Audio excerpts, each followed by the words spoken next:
Hello' everyone, good morning. আপোনালোক সকলোকে মোৰ মিনি ব্লগলৈ স্বাগতম জনাইছোঁ।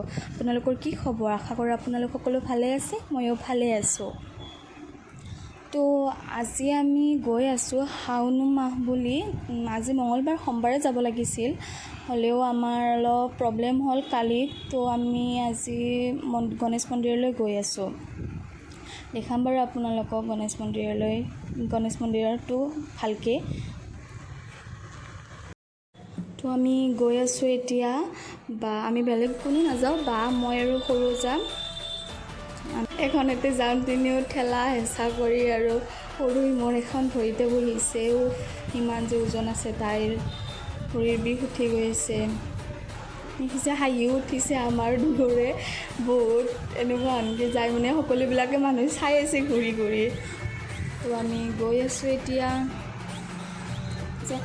আৰু বাপৰে, গুৱাহাটীৰ যাম বুলি ক'লেতো আৰু আপোনালোকে জানেই ইমান যাম, মানে যাবৰ একোৱেই ৰাস্তাই নাই। ইমান এইফালেও যাম সেইফালেও যাম, ইমান ৰখি আছোঁ, ইমান বিৰক্তি লাগিছে। মন্দিৰলৈ বুলি আৰু ৰখি থাকিব ভাল নালাগে আৰু মন্দিৰলৈ গৈছোঁ, আৰু মন্দিৰত ভালকৈ গ'লে আৰু ভাল লাগে। যাম ৰখি ৰখি ৰখি ৰখি মই গণেশ মন্দিৰ পালোঁ। গণেশ মন্দিৰ পাই আমি ৰিক্সাৰ পৰাই নামি পইচা চইচা দি আমি গণেশ মন্দিৰৰ ভিতৰলৈ গ'লোঁ। গণেশ মন্দিৰৰ ভিতৰলৈ গৈ তাৰপিছত আমি তাত প্ৰসাদ ল'লোঁ, চাকি গুচি ধূপ ল'লোঁ, কিবাকিবি ল'লোঁ। আৰু গণেশ বাবাৰ কাৰণে আমি প্ৰসাদো ল'লোঁ। লৈ আমি সেই দোকানখনতে আমি চেণ্ডেল থ'লোঁ। চেণ্ডেল থৈ আমি আগলৈকে ভিতৰলৈকে সোমালোঁ। তো তাত বাহিৰত গণেশ মন্দিৰত যোনে যোনে আহিছে গমেই পায়, গণেশ মন্দিৰৰ তলত চাকি দিব নিদিয়ে, ওপৰলৈ যাব লাগিব। তলত মাত্ৰ ফুট দিয়ে। তো আমি ওপৰলৈকে গৈ আছোঁ, ওপৰলৈকে চাকি দিম। আজি বেছি ভিৰ নাই, তো ভাল হৈছে, সোনকালে গৈ সোনকালে আহিব পাৰিছোঁ। নহ'লেতো গণেশ মন্দিৰত কিমান ভিৰ হ'ল। গণেশ মন্দিৰত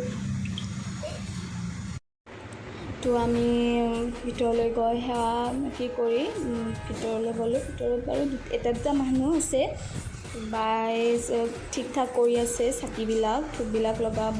তো তাত প্ৰথম বাই লগাব চাকি, বাই লগাই আছে, ভণ্টিও লগাই আছে, ময়ো লগালোঁ।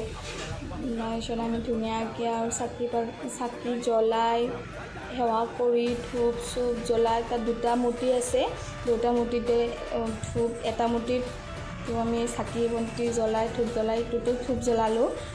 ধূপ চুপ জ্বলাই পূজা কৰি কিনে আমি তললৈ নামি আহিলোঁ।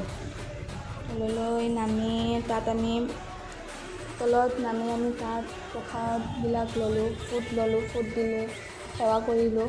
গণেশটো চাব পাৰি কি ধুনীয়া লাগিছে। প্ৰথম আহিছোঁ গণেশ মন্দিৰত, বহুত দিনৰ পৰা ভাবি আছিলোঁ আহিম বুলি, আহিব পৰা নাছিলোঁ, অলপ প্ৰব্লেম আছিলে। কালিও আহিব খুজিছিলোঁ, কালিও অলপ প্ৰব্লেম হ'ল, বাৰ প্ৰব্লেম আছিলে, বাৰ ঠাইলৈ গৈছিলে কালি আহিব নোৱাৰিলোঁ। আজি আহিলোঁ, মঙলবাৰো হ'ল।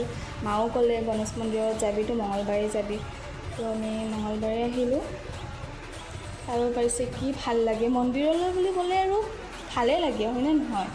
মন্দিৰ বুলি ক'লে আৰু ভালেই লাগে, কিবা মনটো বহুত পবিত্ৰ লাগে মন্দিৰলৈ গ'লে। তো আমি তাৰপিছত আহিলোঁ, আৰু বায়েকো খাব নিদিলে, বহুত দুখ আমাক। সৰু আৰু মই কৈ থাকিলোঁ আমি কিবা খাম, বাই নিদিলে। মন্দিৰত আহিছে, একো খাব নালাগে, এতিয়া ঘৰত যাই প্ৰসাদ খাবি, তাৰপিছত ভাত বনাম, ভাত খাবি। তো সেনেকৈ কৈ আমাক লৈ আহিলে। দুডু মুড অফ, বাৰ ফালে ভালকৈ চোৱা নাই। তথাপিও আমি আহিলোঁ, আৰু মন্দিৰত গৈছোঁ যিহেতু আৰু কিনো মন বেয়া কৰোঁ। আহিলোঁ তাৰপৰাই অকণমান, তাৰপিছত আমি ৰিক্সাৰ পৰা নামি বাই দোকানৰ ফালে গ'ল কিবা আনিবলৈ, সৰু ভণ্টি আৰু মই ৰুমত আহিলোঁ। আমি ৰুমত আহিলোঁ। তাই আগত গ'লে, মানে জেচি আছেতো, তাই দৰ্জা খুলিব, তাই আগত গ'ল, মই আহিলোঁ। তো আহি কিনে আমি ফ্ৰেছ হওঁ এতিয়া। তো আজিলৈ ইমানেই, বাই বাই। ভিডিঅ'টো কেনে পালে জনাব।